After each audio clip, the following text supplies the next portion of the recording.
متنازع شہریت ترمیمی قانون کے خلاف کل جماعتی احتجاجی تحریک کے تحت ناندیڑ میں مختلف پروگرام لیے جا رہے ہیں۔ کل جماعتی تحریک کے پلیٹ فارم سے مردوں اور خواتین کے لیے علیحدہ 2 احتجاجی جلسے منعقد کیے جا چکے ہیں۔ اب احتجاجی تحریک کو جاری رکھنے کے لیے لاہ عمل تیار کیا گیا ہے۔ جماعت اسلامی ہند کے دفتر پر کل جماعتی تحریک کے ذمہ داران کا ایک اہم اجلاس منعقد ہوا۔ اجلاس میں متفقہ طور پر چند تجویزوں کو منظوری دی گئی، جس کے تحت کل جماعتی تحریک کی طرز پر ضلع کے مختلف تعلقوں میں ذیلی کمیٹیاں بنائی جائیں گی اور وہاں کے لوگوں کو جوڑ کر احتجاج کیا جائے گا۔ دہلی کے شاہین باغ کی طرز پر غیر معینہ احتجاجی مظاہرہ کیا جائے گا۔ یہ مظاہرہ ناندیڑ میں منگل کے روز سے شروع کیا جائے گا۔ اس میں مرد و خواتین کو بھی شامل کیا جائے گا۔ کل جماعتی تحریک کی جانب سے چلائی جا رہی تحریک سے عام لوگوں کو جوڑنے اور CAA، NRC اور NPR سے متعلق مرکزی حکومت کی جانب سے لیے جا رہے اقدامات کے نقصانات سے عوام کو واقف کروانے کے لیے شہر کی تمام بستیوں میں عمومی اجلاس لیے جائیں گے۔ جلسوں میں کل جماعتی تحریک سے وابستہ ذمہ داران کے علاوہ دیگر مذاہب کے ذمہ داران کو بھی مدعو کیا جائے گا۔ اسی طرح 8 جنوری کو ٹریڈ یونینوں کی جانب سے بھارت بند کی دی گئی کال کی حمایت کی جائے گی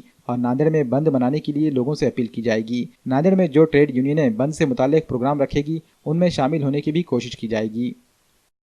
NRC اور NPR اور CA کے تعلق سے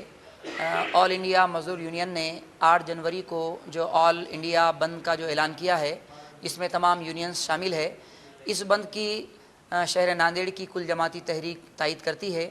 اور تمامی حضرات سے درخواست ہے کہ آنے والی 8 جنوری کو آپ حضرات اپنے کاروبار کو بند کرتے ہوئے آپ اس بل کے خلاف ہیں، اس کا آپ اظہار کریں۔ کل جماعتی تحریک نے آج جو فیصلے لیے اس میں 1-2 خاص فیصلے جو تھے کہ 8 تاریخ کا میں پہلے بتا دوں کہ آل انڈیا ٹریڈ یونین جتنی بھی ہیں انہوں نے 8 تاریخ کا بند کا کال کیا ہوا ہے۔ اس لیے جتنے بھی لوگ CAA قانون کے خلاف ہیں، جو بھی سنویدھان کے حق میں اپنی بازو رکھ رہے ہیں، وہ لوگ 8 تاریخ کو ایک دن کام بند رکھیں، چاہے وہ کوئی بھی پروفیشن کیوں نہ ہو، وہ سختی کے ساتھ اپنا ایک دن کا کام بند کر دے۔ اور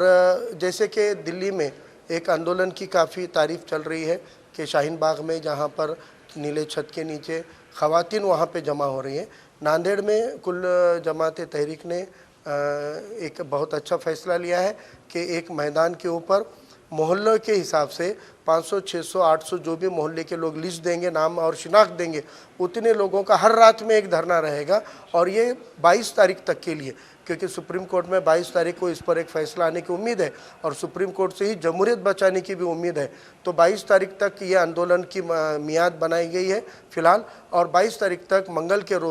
یا بدھ کے روز سے ہر روز رات میں 500 600 لوگوں کا مجمع اس کے احتجاج میں رات بھر جاگے گا، جس کو سنویدھان کی آواز بلند کرنے کا ایک کام مانا جائے۔